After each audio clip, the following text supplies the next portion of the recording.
Hello friends, ഇന്ന് നമ്മൾ നോക്കാൻ പോകുന്നത് 6th സ്റ്റാൻഡേർഡ് 8th ചാപ്റ്ററായ ബുദ്ധി ഹി സർവാർത്ഥ സാധിക എന്ന ചാപ്റ്ററാണ്. അതായത് ബുദ്ധി എല്ലാ കാര്യങ്ങളും സാധിക്കുന്നതിനുള്ള ഉപാധിയാണ്, അതായത് വഴിയാണ്. സംസാരേ ഉത്തമ ജീവനായ ലോകത്ത് നല്ല രീതിയിൽ ജീവിക്കാൻ വേണ്ടി ബുദ്ധിപൂർവക വ്യവഹാര ആവശ്യക ഭവതി. ബുദ്ധിപരമായിട്ടുള്ള പ്രവൃത്തികൾ ആവശ്യമാണ്. അതായത് ലോകത്ത് ജീവിച്ചു പോകണമെങ്കിൽ ബുദ്ധി ഉപയോഗിക്കുക തന്നെ വേണം. ബുദ്ധിപൂർവേണ വ്യവഹാരേണ കഠിനം അപി കാര്യം സഹജം ഭവതി. ബുദ്ധിപരമായിട്ടുള്ള പെരുമാറ്റം കൊണ്ട് ഡിഫിക്കൽട്ടായിട്ടുള്ള കാര്യങ്ങൾ പോലും ഈസിയാകും.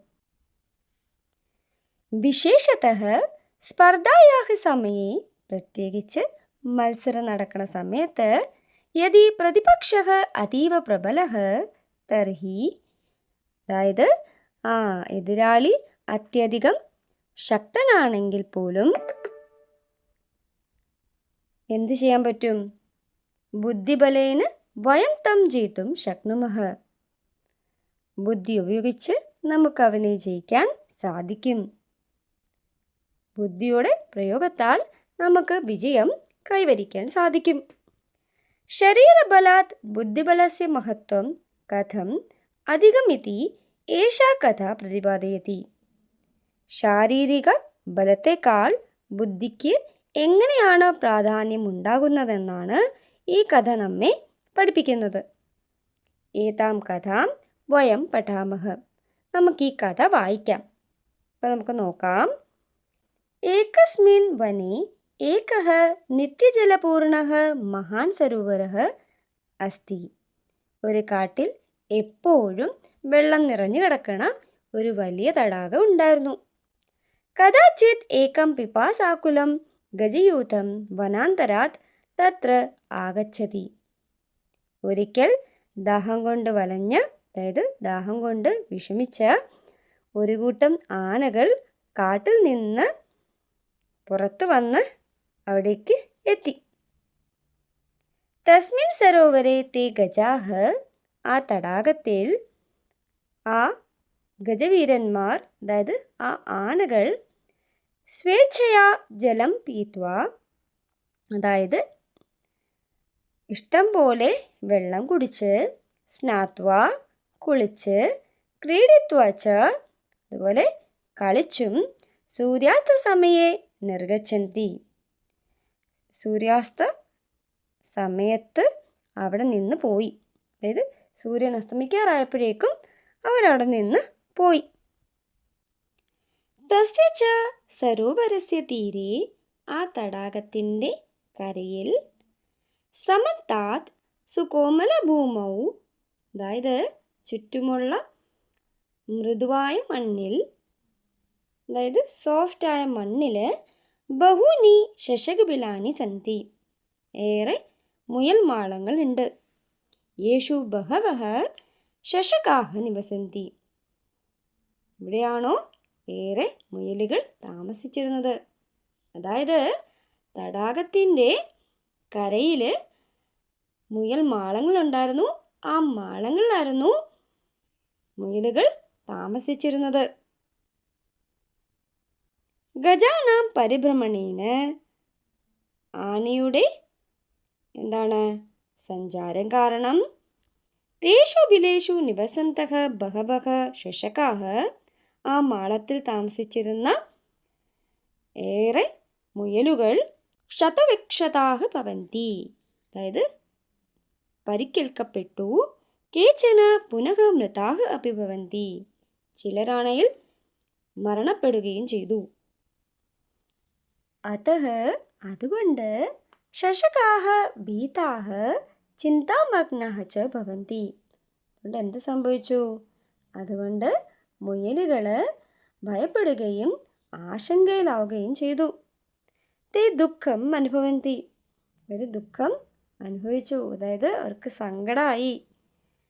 സ്വരക്ഷാർത്ഥം ച തേ ഉപായം ചിന്തയന്തി, സ്വയം രക്ഷയ്ക്ക് വേണ്ടി അവർ വഴിയും ആലോചിക്കുകയാണ്.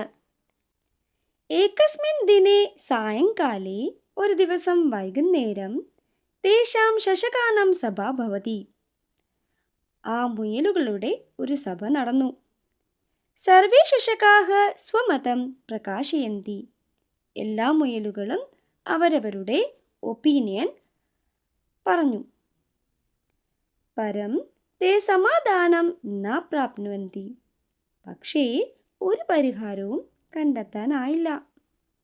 അന്തേ ശശകരാജ വദതി, ഒടുവില്, അതായത് അവസാനം, മുയൽ രാജാവ് പറഞ്ഞു.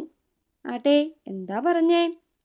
അഹമേവ ഉപായം ചിന്തയാമി, ഞാൻ തന്നെ ഒരു വഴി കണ്ടെത്താം, ഞാൻ തന്നെ ഒരു വഴി ആലോചിക്കാം. അധുന വയം സർവേ സ്വഗൃഹം ഗച്ഛാമഹ, ഇനി നമുക്ക് എല്ലാവർക്കും നമ്മുടെ വീട്ടിലേക്ക് പോകാം. അന്യസ്മിൻ ദിവസേ രാത്രൗ സഹ ശശകരാജഃ യൂഥാധിപസ്യ ഗജരാജസ്യ സമീപം ഗച്ഛതി, അടുത്ത ദിവസം രാത്രിയിൽ മുയൽ രാജാവ് ആനക്കൂട്ടത്തിൻ്റെ രാജാവായ ഗജരാജാവിൻ്റെ അടുത്തേക്ക് ചെന്നു.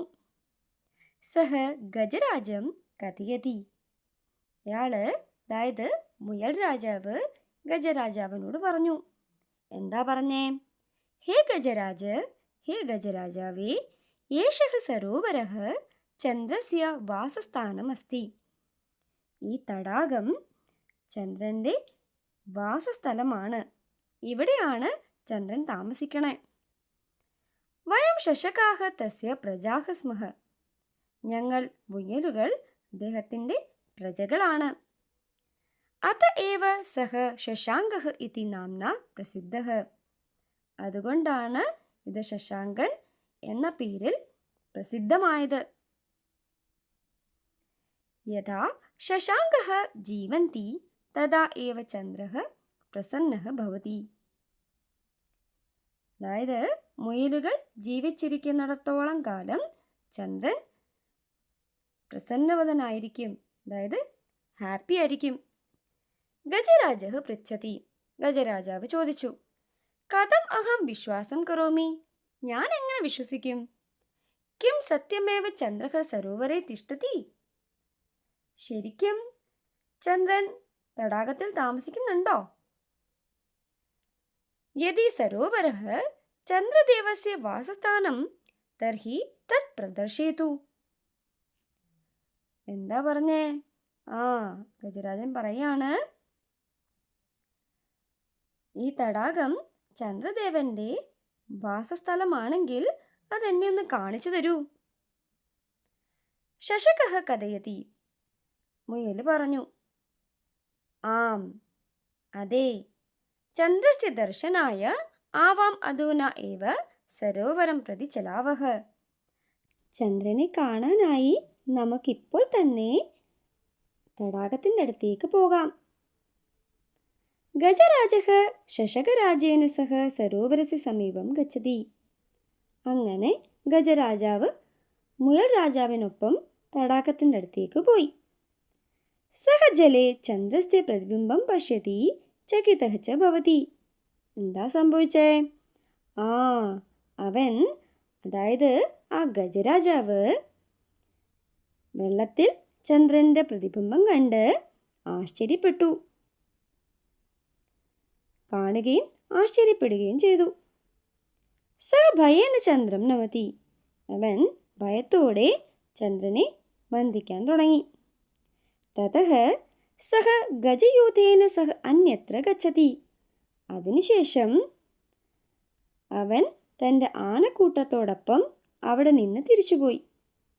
സഹ ഗജയൂഥം പുനഃ കഥാപി തസ്യ സരോവരസ്യ സമീപം ന ആഗച്ഛതി, അതിനുശേഷം ഒരിക്കലും ആ തടാകത്തിൻ്റെ അടുത്തേക്ക് ആനക്കൂട്ടം പിന്നീട് വന്നില്ല.